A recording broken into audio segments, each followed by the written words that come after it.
संविधान क्लब में आयोजित भाजपा कार्यशाला को लेकर राजस्थान भाजपा अध्यक्ष मदन राठौड़ ने कहा, राष्ट्रवाद और राष्ट्रीय एकता अत्यंत आवश्यक है। हम लोकतंत्र के संरक्षक हैं। आर्थिक और सामाजिक मुद्दों पर भी चर्चा हुई।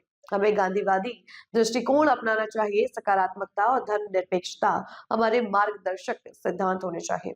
हमें गुलामी की मानसिकता को छोड़ना होगा। सामाजिक विषय पर भी चर्चा हुई।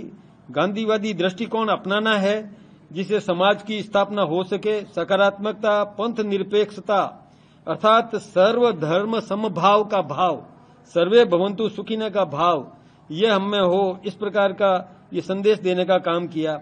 हमारी राजनीति मूल्यों के आधार पर, मूल्य यानी आदर्श के आधार पर राजनीति होनी चाहिए।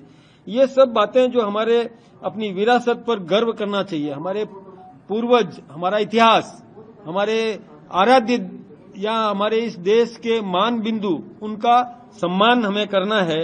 ये विषय हमें विशेष रूप से ध्यान रखना चाहिए।